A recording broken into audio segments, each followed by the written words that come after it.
Right, welcome back. Welcome back. I said welcome back again. Welcome to episode 1 of the Road to 180 Redemption Arc. Today is my first day following the new training program that has been written for me by Gar Ben in City Gym. It's going to see me nail a 4-plate bench press in 4 weeks' time.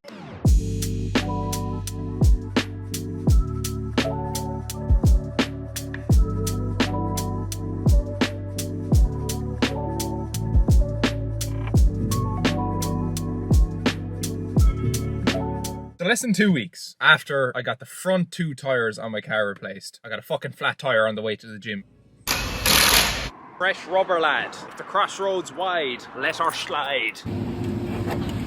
So I feel like I should do a caffeine tally in every video that I do. This is my first can of Monster of the day, but I had like an iced Americano. I think it was like a double. Don't know how much caffeine is in that. I'm going to say, and be conservative, 100 milligrams, 150, 250 milligrams of caffeine before 11:30. If there's any car dealership out there would like to sponsor the Vanilla Gorilla new set of wheels, I'm not going to say no, unless you're a Dacia or a Renault dealer. Breaking news, I've discovered another banger that's going to get you feeling groovy of a glum Monday morning. It's called Robbie Darty, It's My Beat. Only thing about discovering a banger of a tune is that I can't help but play it on repeat for a solid 24 hours to the point that I start to resent it.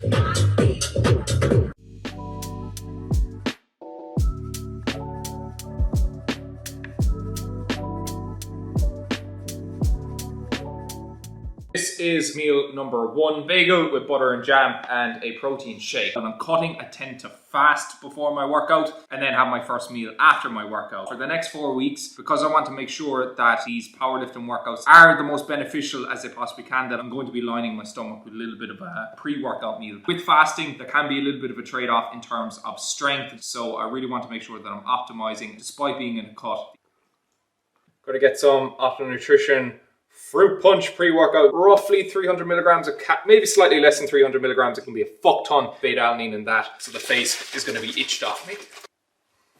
This brings back a lot of memories of my first time ordering and using pre-workout. I thought it was basically steroids. We are here in City Gym, about to hit up my first powerlifting session, probably ever.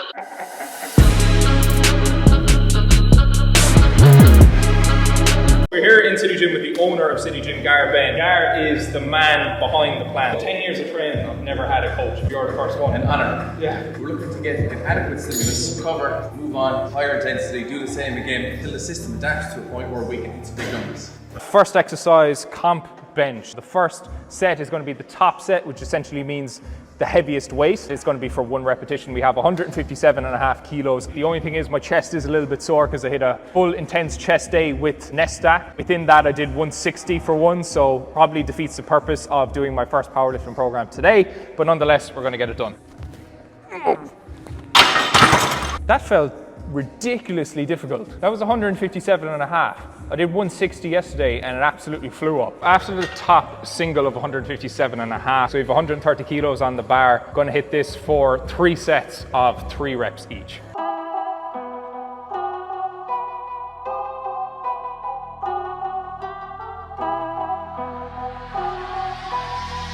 That felt a hell of a lot better. So I don't know a whole pile about powerlifting. My training for the last 10 years has literally been go into the gym, do as much as possible, as frequently as possible. With powerlifting, you're looking to stay majority of the time away from failure so that you can give your body an adequate stimulus that you can recover properly from, and hence slowly but surely build up that stimulus over time. For me, it's very alien to come in and leave reps in the tank. I will 100% leave the session feeling as though I could do a million times more, but that's just the type of training that I'm accustomed to. A bodybuilding, solely bodybuilding orientated approach, it works wonders, and it has worked wonders to me to the point that I could get a 180 kilo bench press last year with 0 specific strength training. But it does have its limitations, and if you get to the point that I'm at and you really want to maximize, I suppose, the strength that you're able to possess, you're going to have to take a little bit more of a structured, specific approach to strength.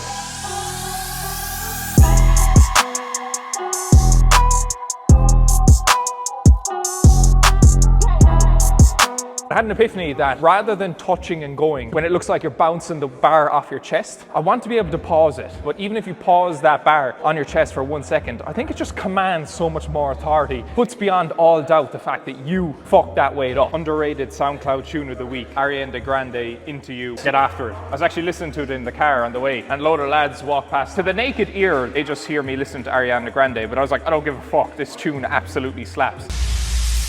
So baby, come light me up, and maybe I'll let you on it. A little bit dangerous. That felt way easier than any of the sets before that. So I'm like, I'm already halfway into my first powerlifting session and I'm already feeling 10 times stronger. That is the bench session over and done with. So the second exercise is going to be a competition-based squat. Don't know if I'm going to max out on a squat yet. My priority is just the bench, but look, if we get that squat numbers up, I'm going to be curious.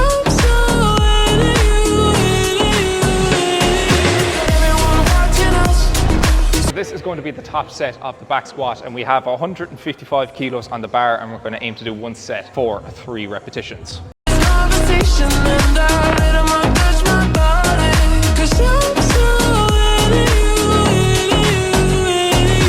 So that was 155. That was meant to feel like butter, but it ended up feeling like shit. Gar said just to strip back the weight for the back off sets, but instead, just for the purposes of showing you exactly what method I'm going to be undergoing when I'm training, and because of a very fragile ego, I'm going to strip it back to 150. This could take some time. Hey, hey. I made too many mistakes. Better get this right. That set of 150 times 3 moved a hell of a lot better than a 155. So we're going to drop it down by 10% plus an extra 5 kilos. So we're going to roll with 1 set of 130 times 3. So baby, come light me up, and maybe I'll let you on it. A little bit dangerous, but baby, that's how I want it. A little less conversation and that is the bench and the squat segment of the workout over and done with. So now we move on to the accessories. So the first accessory is going to be a flat dumbbell bench press.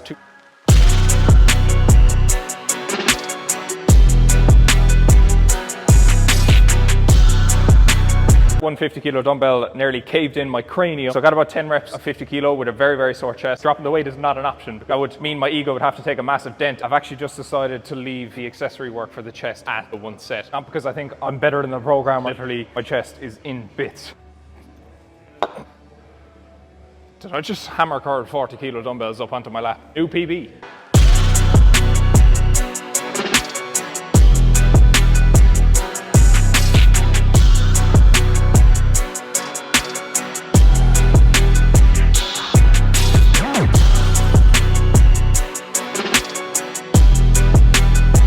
Literally just got back from the gym. I had to run and pick up some merchandise that was getting printed inside in the shop. I'm going to show you after this. It is currently 10 minutes to 6. Meal number 2, we're going to have a scoop and a half of protein, just 2 bagels with ham and cheese. This is why I don't recommend people to follow exactly what I eat. It's not necessarily what I would consider to be optimal or what I would But I would indeed recommend to anyone, hit your calories, hit your protein in a manner that suits you, that doesn't leave you open for any obvious nutritional deficiencies, and you're golden.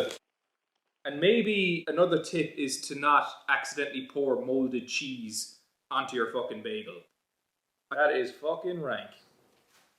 Bagel taste gone off as well. I was picking up some of my prototypes for Vanilla Gorilla merch soon to be released. Now, I'm not going to be using these materials. They're a little bit too heavy duty for the gym, and the logo on the back I anticipate to be clearer, number 1, but also a little bit bigger, and the logo itself hasn't been finalized. This is the crew neck t-shirt, or not t-shirt but jumper, with a nice VG on the crest. Obviously the big Vanilla Gorilla logo on the back. I want this to be way bigger to like basically occupy the entirety of the back of the crew neck jumper. Second to that, we have the t-shirt done. So on the t-shirt I went with, I just wanted to see what it would look like, but a smaller version of the logo on the crest. Now, he didn't put the logo as I wanted it. I wanted Vanilla Gorilla in small writing underneath here as well, but c'est la vie, we get the gist. On the back then, same sort of concept, big Vanilla Gorilla, big logo, big writing on the back. It's just the logo that I sent to him. Got very, very pixelated when you tried to expand it across the whole t-shirt. So I'm super excited for that. That just gives me a bit of a vision as to what the clothes are going to look like, what the merchandise is going to look like. If you have any suggestions, any manipulations you'd like to make, any preferences, get back to me. Right now it's time for a cardio session. And cardio of choice for today, as it has been for every Monday evening for the last number of months, is a beginner boxing session. Looking forward to getting the head kicked off me. I like to have my hands wrapped before I get in there, so I'm not trying to do them under pressure with coaches shouting at me. This may not be right. I try to wrap the thumb once or twice, then back across the palm, across the knuckles, maybe knuckles a few times, down to the wrist, then from the wrist. I'm not teaching, I'm looking for tips. From the wrist through the fingers. Is that right? Am I doing it right, or am I leaving myself open to have knuckles like my granny? That is the boxing session over and done with, and I got pieced up, quite honest with you.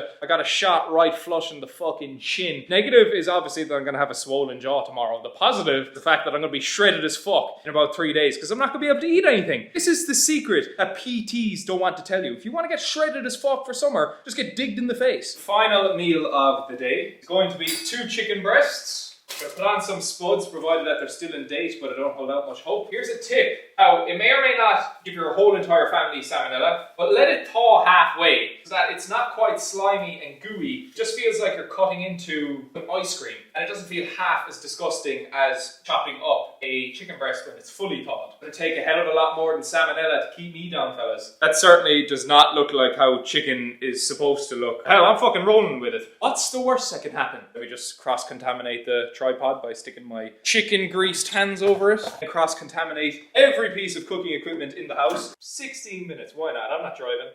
Delicious. What's your thoughts on vanilla gorilla teas?